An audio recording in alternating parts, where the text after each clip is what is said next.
Selamat datang di channel Alur Donghua. Sebelum menonton, silahkan subscribe, biar Mimin tambah semangat update-nya. 2 tahun kemudian, Han Li duduk di sudut ruang rahasia di tingkat terdalam istana asal Azure, menjentikkan serangkaian segel mantra dengan warna berbeda di udara. Di tengah ruang rahasia terdapat formasi emas berukuran sekitar 10 kaki, di atasnya terdapat 2 botol hijau dengan ukuran berbeda, salah satunya terletak di atas yang lain. Botol di atas hanya berukuran beberapa inci, dan terbalik dengan cahaya misterius yang berkedip di dalam bukaannya. Semua segel mantra yang dilepaskan oleh Han Li menghilang ke dalam botol itu dalam sekejap. Botol di bawah botol pertama berukuran sekitar 1 kaki, dan itu diikat oleh benang cahaya 5 warna yang tak terhitung jumlahnya yang keluar dari semua bagian formasi cahaya.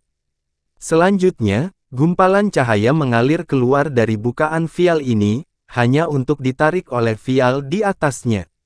Dengan setiap gumpalan cahaya yang ditarik, botol yang lebih besar akan menjadi sedikit lebih kecil, dan warnanya juga akan memudar dengan cepat. Sekitar setengah hari kemudian, kedua vial berukuran sama, dan vial kedua menjadi hampir transparan. Akhirnya, terdengar bunyi gedebuk, dan botol kedua berubah menjadi bola cahaya yang juga ditarik ke dalam botol pertama di atas. Ekspresi gembira muncul di wajah Han Li setelah melihat ini, dan dia segera menunjuk ke arah formasi. Formasi yang berdengung langsung berhenti beroperasi, dan semua cahaya memudar saat satu-satunya botol kecil yang tersisa perlahan turun.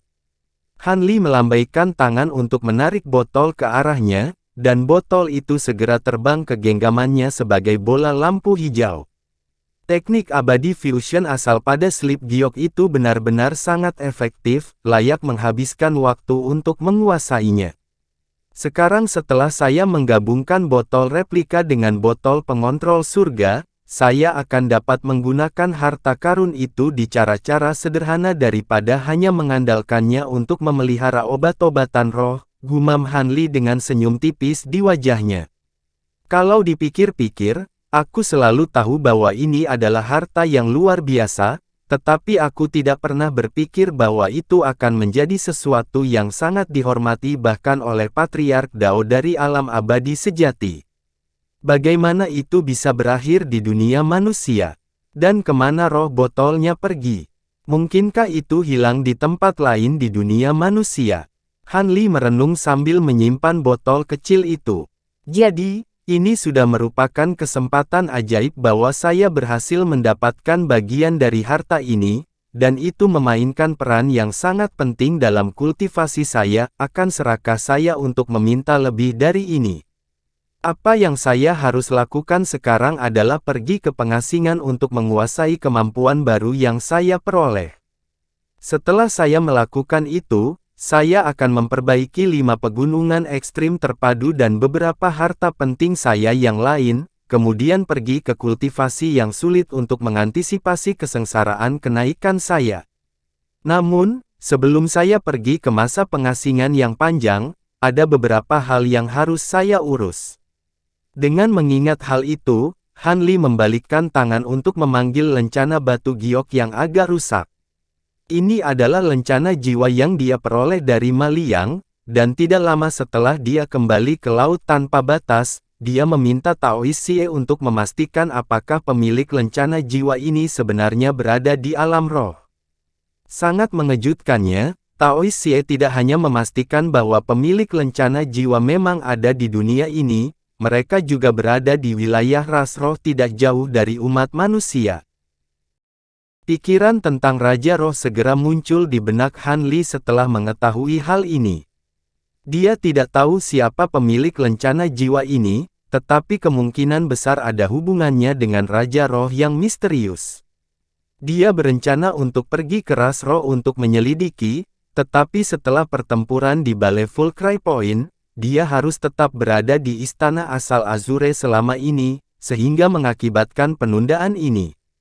Tidak ada lagi makhluk asing yang datang menemuiku dalam 2 tahun terakhir, jadi sudah saatnya aku mengurus masalah ini, gumam Hanli saat matanya sedikit menyipit.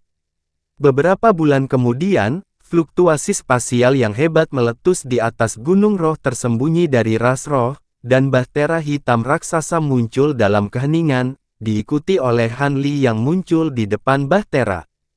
Semua orang di gunung roh tersembunyi secara alami meledak menjadi hiruk-pikuk, dan penjaga yang tak terhitung jumlahnya naik ke udara saat lapisan pembatasan muncul. Namun, Hanli tidak menghiraukan hal ini saat dia berseru, "Rekan Taois Raja Roh, saya datang untuk mengunjungi Anda dan ingin diberikan audiensi." Meskipun suaranya tidak terlalu keras, itu bergema di seluruh gunung roh tersembunyi, dan dijiwai dengan semacam kekuatan luar biasa, menyebabkan semua penjaga di udara di atas gunung segera jatuh dari langit. Bahkan Roh Kudus yang telah naik ke udara terpaksa turun lagi karena kekuatan sihir mereka berhenti beredar begitu mendengar suara ini. Semua orang secara alami sangat terkejut dengan ini, dan tepat pada saat ini, suara Raja Roh akhirnya terdengar dari dalam gunung roh tersembunyi. "Selamat datang, rekan Taois Han, maafkan saya karena tidak menyapa Anda lebih awal. Silakan masuk." Setelah suara itu menghilang, batasan di atas gunung roh yang tersembunyi terbelah untuk membuka sebuah lorong untuk memberikan jalan bagi Hanli. Senyum tipis muncul di wajah Hanli saat melihat ini, dan dia terbang ke lorong sebagai seberkas cahaya biru. Raja Roh berdiri di peron di depan aula di puncak gunung roh tersembunyi, memandang ke langit dengan ekspresi serius. Tiba-tiba, Hanli muncul di hadapannya seperti hantu di tengah kilatan cahaya biru. Murid Raja Roh berkontraksi sedikit setelah melihat ini, tetapi senyum muncul di wajahnya saat dia menangkupkan tinjunya untuk memberi hormat. "Kekuatanmu benar-benar tak terduga, rekan Taois, dan kamu telah menjadi terkenal di seluruh alam roh. Aku berutang kehormatan atas kunjunganmu ini. Kamu terlalu baik, Brother Spirit Monarch, aku sangat beruntung telah mendapatkan reputasi ini. Selain itu belum tentu hal yang baik. Adapun mengapa aku datang ke sini, aku ingin bertanya tentang sesuatu," jawab Hanli. Alis roh raja berkerut sedikit setelah mendengar ini. "Ada apa, rekan Taois Han? Apakah kamu tahu pemilik barang ini, rekan Taois?" Hanli bertanya sambil mengayunkan lengan baju ke udara untuk melepaskan lencana jiwa yang rusak itu. Raja Roh menarik lencana jiwa ke dalam genggamannya, dan ekspresinya segera berubah sedikit saat dia merasakan auranya. Setelah jeda yang lama, senyum masam muncul di wajah Raja Roh, dan dia bertanya, "Apakah Anda mendapatkan lencana ini dari makhluk abadi yang jatuh itu, Saudara Han?" Hanli mengangguk sebagai jawaban. "Sepertinya aku benar datang mengunjungimu." Setelah ragu-ragu sebentar, Raja Roh tampaknya telah sampai pada suatu jenis keputusan, dan dia melemparkan lencana jiwa itu kembali ke Hanli. "Silakan ikut saya, rekan Taois." Setelah itu, dia berbalik dan berjalan menuju aula tanpa menunggu jawaban dari Hanli. Ekspresi Hanli sedikit berubah setelah melihat ini, dan dia segera mengikuti. Tak lama kemudian, Hanli berdiri di depan gunung es di ruang bawah tanah yang misterius, menilai seorang pemuda tampan yang disegel di bawah gunung dengan ekspresi terkejut. Raja Roh berdiri di sampingnya, dan yang pertama membuat segel tangan sebelum melemparkan segel mantra ke gunung es. Beberapa saat kemudian, bintik-bintik cahaya putih yang tak terhitung jumlahnya dengan cepat berkumpul di dalam gunung es untuk membentuk Naschen Soul of the Spirit Monarch. Naschen Soul mengalihkan pandangannya ke arah Hanli, dan bukannya terkejut melihatnya, senyum masam muncul di wajahnya. "Jadi, bagaimanapun juga, kamu datang. Tampaknya abadi yang baru saja jatuh benar-benar sedang mencari abadi yang telah saya segel di sini. Abadi ini telah tinggal di alam roh selama bertahun-tahun, dan dia pasti menyembunyikan beberapa rahasia penting, jadi itu tidak mengherankan jika seseorang dikirim dari alam abadi sejati untuk melacaknya. Kamu berhasil menyegel yang abadi ini, Brother Spirit.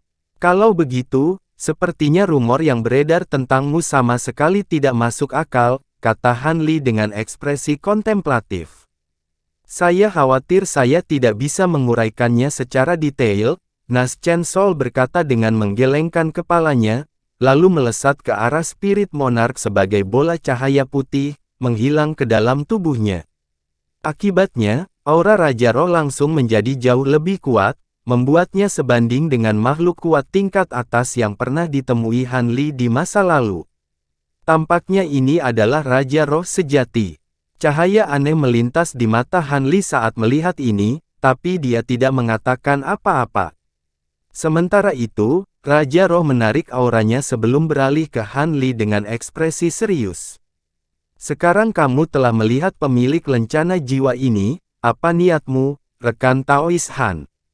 Terlepas dari apakah makhluk abadi ini ada hubungannya dengan yang telah aku bunuh, aku ingin mengakhirinya untuk menghindari potensi masalah di masa depan, jawab Han Li. Saya khawatir kemungkinan besar Anda tidak akan bisa melakukan itu, rekan Daois Han. Jika semudah itu untuk mengakhiri keabadian sejati ini, maka saya tidak akan menyegelnya di sini untuk perlahan menyempurnakan keabadian sejatinya, dengan api terikatku, jawab Raja Roh dengan menggelengkan kepalanya. Han Li agak terkejut mendengar ini. Kenapa begitu? Tidak sulit bagiku untuk membunuh makhluk abadi lainnya. Itu sama sekali berbeda. Keabadian sejati yang kamu bunuh dibatasi oleh kekuatan hukum alam roh, dan dia harus mendedikasikan sebagian besar kekuatannya untuk bersaing dengan kekuatan alam ini. Sebaliknya, keabadian sejati ini telah berubah ke tubuh abadi sejati yang berbeda di alam roh. Dan dia mengolah beberapa jenis teknik rahasia abadi yang telah menggabungkan kekuatan sihir, jiwa, dan tubuh fisiknya menjadi satu kesatuan. Dengan demikian, tubuhnya jauh lebih kuat daripada bahkan rata-rata abadi sejati, dan bahkan harta karun surgawi yang mendalam tidak akan dapat menyakitinya, jelas Raja Roh. Begitu, namun, saya masih ingin mencobanya. Namun, sebelum itu, saya ingin mencoba menggunakan teknik pencarian jiwa pada keabadian sejati ini, saya yakin Anda tidak akan keberatan, kan, Saudara Roh? Han Li bertanya sambil membelai dagunya dengan sikap kontemplatif. Raja Roh sedikit goyah setelah mendengar ini sebelum dia menjawab, jika kamu mampu membunuh babi ini segera, maka aku akan sangat senang melihatnya. Namun, kecuali indera spiritualmu jauh lebih kuat daripada dia, tidak mungkin Anda akan berhasil mencari jiwanya. Alis Han Li sedikit berkerut setelah mendengar ini. Oh, lalu bagaimana jika aku bersikeras untuk mencobanya? Ekspresi Raja Roh berubah drastis setelah mendengar ini. Tatapan dingin kemudian muncul di wajahnya saat dia berkata, jika kamu begitu percaya diri, maka aku tidak akan menghentikanmu. Namun, aku menyegel keabadian ini, jika kamu bersikeras melakukan sesuatu dengan paksa, maka kamu harus membuktikan dirimu padaku dulu. Bagaimana Anda ingin saya melakukan itu? Han Li bertanya. Ada banyak orang yang memproklamasikanmu sebagai tahap kenaikan agung nomor 1 di alam roh. Aku berani bilang aku juga cukup kuat di antara makhluk tahap kenaikan agung, jika kamu bisa menahan 3 serangan dariku tanpa menghindar, maka aku bisa mengizinkan Anda untuk melakukan apapun yang Anda inginkan untuk keabadian ini, kata Raja Roh. Haha, itu cocok untukku. Di antara kultivator seperti kami, kekuatan harus dipuja di atas segalanya. Jika aku tidak dapat menahan 3 serangan darimu, maka aku akan segera pergi dan tidak akan menyebutkan ini lagi, kata Han Li. Kalau begitu, ayo pergi ke tempat lain agar kita tidak merusak segel di sini, usul Raja Roh. Terserah kamu, jawab Han Li dengan anggukan. Dengan demikian, Raja Roh terbang keluar dari aula sebagai seberkas cahaya, diikuti oleh Han Li. Sekitar 15 menit kemudian, 2 getaran hebat meletus dari titik tertentu di dalam perut gunung roh tersembunyi, menyebabkan seluruh gunung bergetar dan berguncang. Semua penjaga ras roh saling bertukar pandang saat merasakan ini. Mereka tahu bahwa ini ada hubungannya dengan Han Li, tetapi mereka tidak tahu persis apa yang sedang terjadi, dan mereka tidak berani menyelidiki tanpa izin dari Raja Roh. Di dalam aula di perut Gunung Roh tersembunyi, penghalang cahaya yang menyelimuti seluruh aula tiba-tiba hancur menjadi titik cahaya putih. Han Li dan Raja Roh saling berhadapan dari ujung aula yang berlawanan dengan ekspresi yang sangat kontras. Tangan Han Li tergenggam di belakang punggungnya dengan ekspresi acuh, tampak seperti sedang berjalan-jalan di taman. Sebaliknya, aura Raja Roh telah menjadi lebih kuat dari sebelumnya, dan ada proyeksi Buddha perak di belakangnya dengan mata iblis di sekujur tubuhnya, tetapi ekspresinya cukup tegang. Ada lingkaran pedang pendek transparan di sekelilingnya, tapi sepertinya mereka sengaja menghindarinya.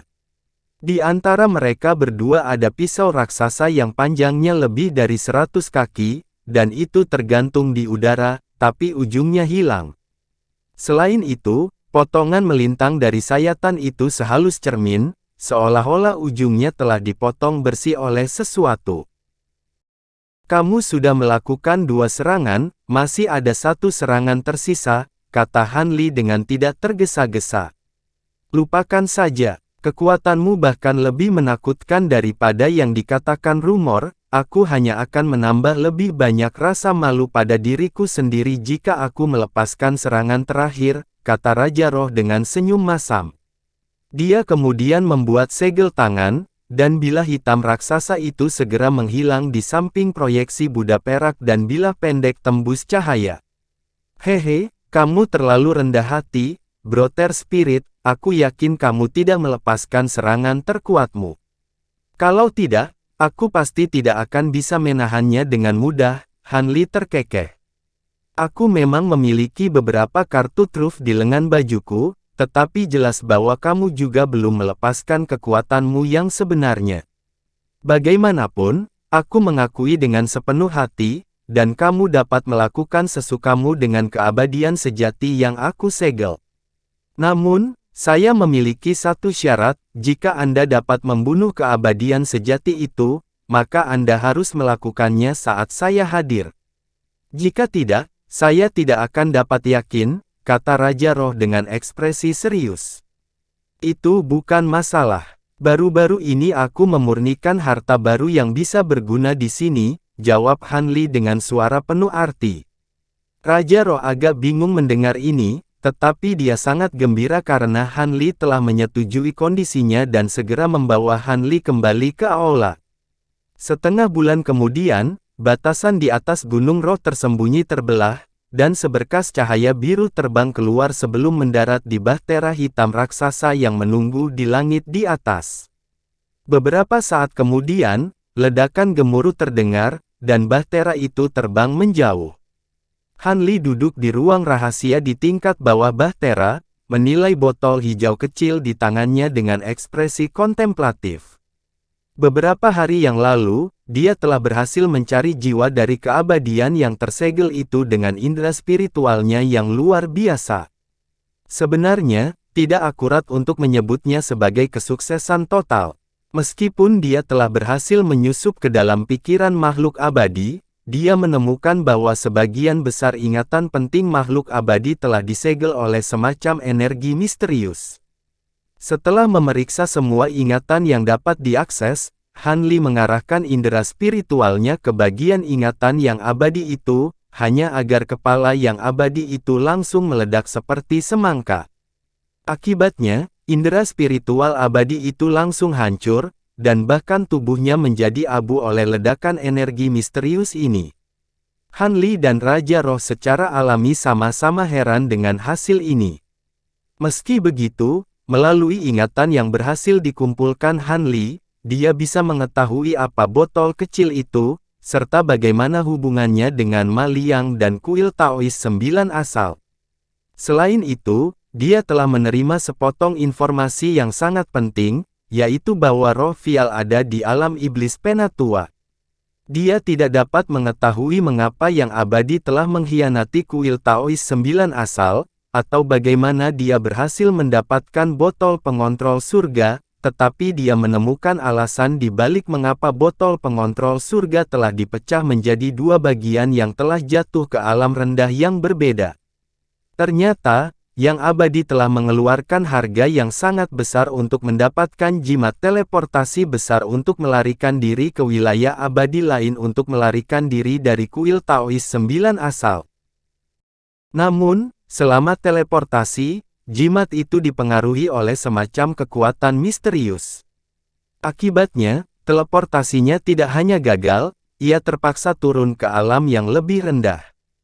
Selama proses ini, botol pengontrol surga yang baru saja berhasil disegelnya tiba-tiba mulai berjuang dengan sekuat tenaga. Dia segera mencoba menahannya menggunakan berbagai teknik rahasia, tapi sudah terlambat. Raphael melepaskan semacam kemampuan bawaan untuk membelah menjadi dua, dan masing-masing bagian penyusunnya jatuh ke dunia yang berbeda. Syukurlah, Yang Abadi memiliki pikiran untuk melepaskan teknik pelacakan pada roh botol dari jauh. Selama tanda pelacakan tidak terhapus, dia akan selalu bisa melacak roh Raphael di masa depan. Begitu dia berhasil melakukan itu, dia akan dapat menggunakan kemampuan roh botol untuk merasakan wadahnya, dan akan sangat mungkin baginya untuk memulihkan seluruh botol pengontrol surga. Sial baginya, dia terluka parah oleh kekuatan alam roh saat turun ke alam, dan tidak hanya tubuh fisiknya hampir hancur total, kekuatannya juga sangat lemah. Dengan demikian, dia hanya bisa tenggelam ke dasar laut dan perlahan-lahan membentuk kembali tubuh abadi yang sebenarnya sambil secara bertahap memulihkan kekuatannya. Selama waktu ini, dia telah melepaskan teknik pelacakan yang sama pada beberapa kesempatan, sehingga memungkinkan dia untuk memastikan bahwa roh botol berada di alam iblis Penatua. Selain itu, klonnya telah melakukan perjalanan ke sebagian besar alam roh untuk menemukan obat roh yang berguna baginya, dan dia bahkan pernah memasuki alam glasial luas melalui benua guntur pada satu kesempatan. Pot biji teratai perak yang diperoleh Han Li dari alam itu sangat berguna untuk mewujudkan tubuh abadi yang sejati, tetapi masih belum siap untuk diambil pada saat itu, dan obat roh lainnya tidak ada gunanya bagi Yang Abadi, jadi dia meninggalkan semua di sana. Dia tidak pernah membayangkan bahwa Han Li akan menyusup ke daerah itu bertahun-tahun kemudian dan menjarah semua obat roh di daerah itu. Pergantian peristiwa yang tak terduga itu membuatnya marah besar.